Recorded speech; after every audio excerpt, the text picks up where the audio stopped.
Horror कहानियां TV. शब्द। तुझे भरोसा नहीं ना, तो फिर जा अपने कमरे में जाकर देख। तेरे पलंग के नीचे तुझे तेरी माँ की हड्डियां मिलेंगी। प्रभात दौड़कर अपने कमरे में जाता है और अपने पलंग के नीचे देखता है।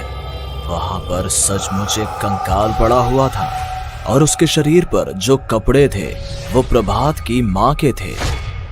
क्या बात है, आज तो आप सुबह से ही बहुत बिजी हैं। ऐसा क्या लिख रहे हैं? बस एक फैमिली की कहानी लिख रहा था। जैसे हमारी फैमिली है ना, तुम, माँ और मैं, लेकिन थोड़े अलग तरीके से, क्योंकि ये कहानी हॉरर है और इसमें जो आदमी है ना, मैंने उसकी बीवी को मार दिया है। मतलब कहानी में ऐसा लिखा है। और जानती हो, उसके बाद जो बीवी है ना, वो एक बुरी आत्मा बन जाती है। क्या बेटा, इस तरह की डरावनी कहानियां क्यों लिखता है तू? जानता है ना, हम जो सोचते हैं, जो लिखते हैं, हमारा दिमाग पूरा दिन वैसा ही होता रहता है। माँ, परेशान होने वाली क्या बात है? राइटर हूँ मैं, मेरा तो काम है कहानियां लिखना। और वैसे भी ये सिर्फ एक कहानी है माँ, कोई सच नहीं है। उसके बाद कुछ दिन बीत जाते हैं। एक रात प्रभात को अपने ऑफिस से लौटने में देरी हो जाती है। रात के लगभग 12 बजे हुए थे। प्रभात जैसे ही अपने घर पहुंचता है, उसने देखा कि उसकी पत्नी दुर्गा डाइनिंग टेबल पर उसका इंतजार कर रही है। आ गए आप? कब से आपका इंतजार कर रही थी। देखिए ना, खाना भी ठंडा हो गया है। अरे दुर्गा, आज तुमने अपने इतने लंबे लंबे बालों को खोलकर क्यों रखा है? तुम तो हमेशा अपने बाल बांध कर रखती हो। वो क्या है ना प्रभात, जब इंसान अपनी जिंदगी से मुक्त हो जाता है ना, तो उसे दूसरे सारे बंधन खोल देने चाहिए। इसलिए मैंने अपने बालों के बंधन भी खोल दिए। ये तुम किस तरह की बातें कर रही हो? तुम ठीक तो हो? मैं बिल्कुल ठीक हूँ प्रभात। अच्छा चलो खाना खाओ। वो क्या है ना दुर्गा, मुझे भूख नहीं है। ऑफिस में कुछ खा लिया था। कोई बात नहीं, मैं तुम्हारे लिए एप्पल काट देती हूँ, एप्पल खा लो। नहीं दुर्गा, मुझे नहीं खाना है, मेरा मन नहीं है यार। तभी अचानक से दुर्गा अपने हाथ में एक बड़ा सा चाकू लेकर प्रभात पर हमला कर देती है। प्रभात अपने आप को बचाने की कोशिश करता है। आज मैं तुझे नहीं छोड़ूंगी, तुझे अपने साथ लेकर जाऊंगी अपनी दुनिया में। ये क्या बोल रही हो तुम? तुम्हारा दिमाग खराब हो गया है। आखिर तुम हो कौन? दुर्गा अपनी गर्दन टेढ़ी करते हुए बोलती है। मैं दुर्गा हूँ, तुम्हारी पत्नी। ध्यान से देखो मेरी आंखों में। प्रभात बुरी तरह से डर जाता है और घबराहट में वो चाकू अपनी पत्नी के पेट में मार देता है। उसकी पत्नी की वहीं के वहीं मौत हो जाती है और उसकी चीख की आवाज सुनकर उर्मिला दौड़ते हुए बाहर आती है। ये तूने क्या किया प्रभात? तुमने अपनी पत्नी का खून कर दिया। लेकिन तू तो उसे बहुत प्यार करता था बेटा। तूने बहू को क्यों मार डाला? माँ, ये आपकी बहू नहीं थी, इसके अंदर कोई बुरी आत्मा घुसाई थी।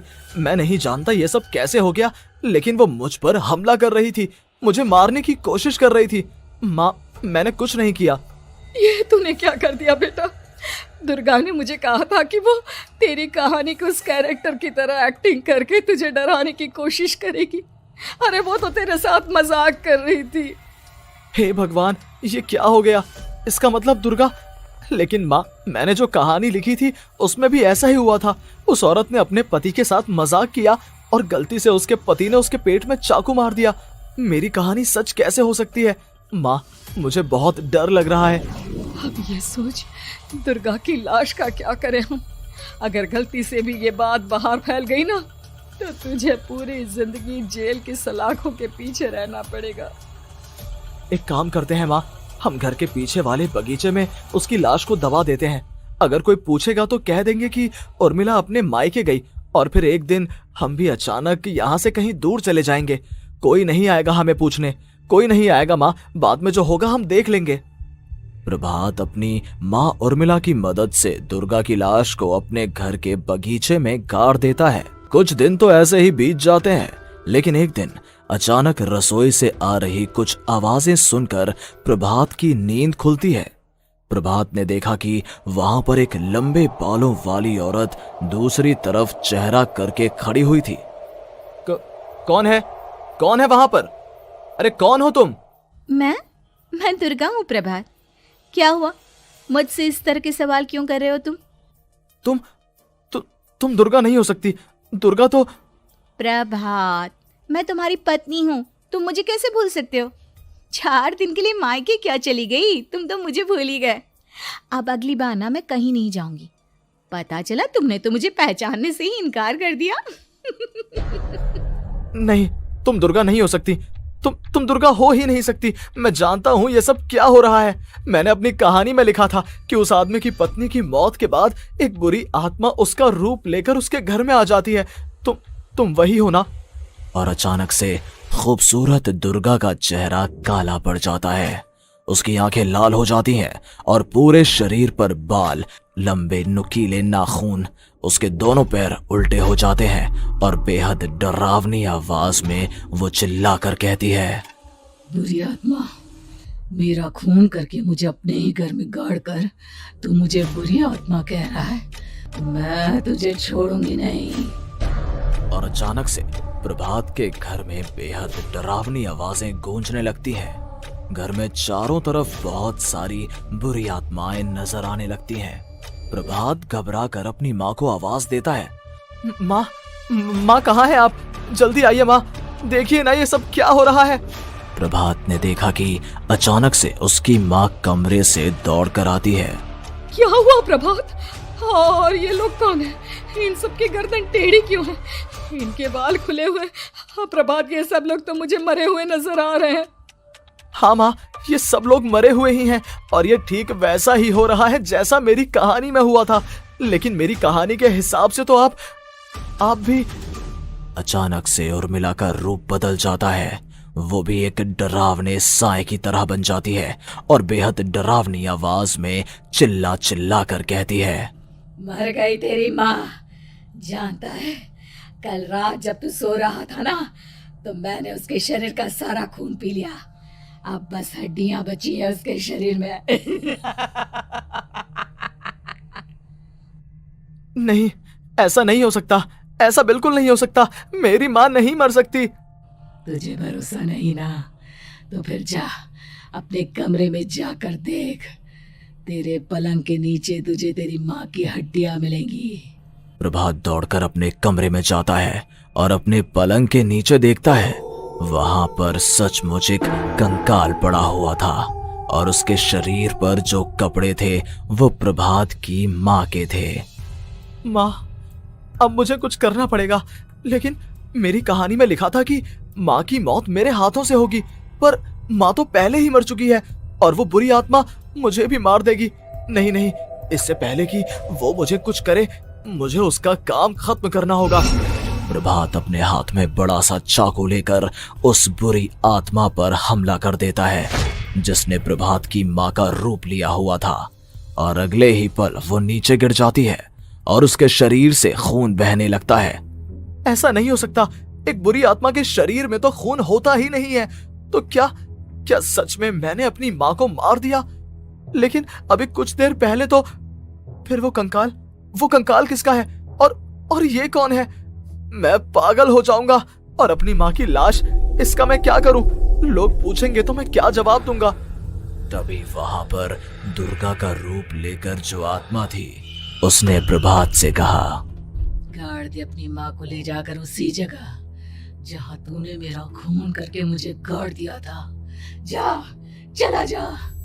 घबराया हुआ प्रभात पागलों की तरह अपनी माँ की लाश को लेकर बगीचे में गाड़ देता है। प्रभात की हालत पागलों जैसी हो जाती है। वो अपने आप को अपने घर में बंद कर लेता है। कहानी के हिसाब से तो आगे ये हुआ था कि कहानी लिखने वाले ने उन बुरी आत्माओं से डरकर आत्महत्या कर ली थी। तो क्या मैं भी मर जाऊंगा? क्या मैं भी आत्महत्या कर लूंगा? एक काम करता हूँ, मैं अपनी कहानी का अंत बदल देता हूँ। हाँ, ये मैंने पहले क्यों नहीं सोचा। मैं लिख दूंगा कि कहानी को लिखने वाला आत्महत्या नहीं करता, बल्कि कहीं दूर जाकर नए सिरे से अपनी जिंदगी शुरू करता है। यही सोचकर प्रभात ने अपनी लिखी हुई कहानी को बाहर निकाला और उसे पढ़ना शुरू किया। ये देखकर वो हैरान रह गया कि कहानी का क्लाइमैक्स तो किसी ने पहले ही बदल दिया था। ये क्या? इसमें तो लिखा हुआ है कि आखिर में उस लेखक की पत्नी और माँ दोनों बगीचे में जिंदा दफन थे। बुरी आत्माओं ने उनको कैद करके रखा था और वो लेखक अपनी माँ और पत्नी दोनों को जिंदा बाहर निकाल लेता है। लेकिन ये सब लिख किसने दिया? प्रभात दौड़कर बगीचे में जाता है और वहां पर खुदाई करना शुरू कर देता है। प्रभात देखता है कि वहां पर लकड़ी के 2 बड़े संदूक हैं और उनके अंदर से आवाजें आ रही हैं। प्रभात, प्रभात बचा लो मुझे, अगर थोड़ी देर और हो गई तो वो मुझे छोड़ेगी नहीं। बेटा देखो, मैं इस बक्से के अंदर बंद हूँ, प्लीज मुझे बाहर निकालो, वो बुरी आत्मा किसी भी वक्त मुझे मार डालेगी। प्रभात वो दोनों बक्से बाहर निकालता है और अपनी पत्नी और माँ दोनों को आजाद करवा लेता है। लेकिन तभी वहां पर अचानक से एक बेहद डरावनी और खौफनाक दिखने वाली औरत आ जाती है। तुझे क्या लगा था इतनी आसानी से अपनी पत्नी और माँ को बचा लेगा? बस 5 मिनट और उसके बाद अमावस का चांद आसमान में आने ही वाला है। लेकिन तूने इन दोनों को बाहर निकाल लिया, अब तुझे मरना होगा। नहीं, मैं जानता हूँ मैं नहीं मरूंगा, और अब आगे क्या करना है ये भी मुझे पता है। प्रभात, ये बहुत खतरनाक है, हमें मार डालेगी। प्रभात, चलो यहाँ से। नहीं दुर्गा, अब मुझे अच्छी तरह से पता चल चुका है कि इस बुरी आत्मा से हम कैसे पीछा छुड़वा सकते हैं। और इतना कहकर प्रभात अपने हाथ में पकड़ी हुई सिंदूर की थैली उस बुरी आत्मा के ऊपर उछाल देता है। कुछ ही देर में वो जमीन पर गिरकर राख में बदल जाती है। ये सब क्या हो रहा था बेटा? ये सब तुम्हारी लिखी हुई इस कहानी की वजह से हुआ है ना? नहीं माँ, पहले मुझे भी ऐसा ही लगा, लेकिन बाद में पता चला कि बरसों पहले हमारे इस बगीचे की जमीन के अंदर किसी को जिंदा गाड़ दिया गया था और बस उसी औरत की आत्मा हमें परेशान कर रही थी। उसी ने मेरे शब्दों में जान डालकर उस कहानी को जिंदा कर दिया था। मुझे माफ कर दो प्रभात, मैंने आपकी कहानी के साथ छेड़छाड़ की थी और उसे बदल दिया था। माफी मांगने की जरूरत नहीं है दुर्गा, तुम्हारे उस बदलाव की वजह से ही आज हम सब जिंदा हैं, क्योंकि आखिर में कहानी में वो हुआ जो तुमने लिखा था।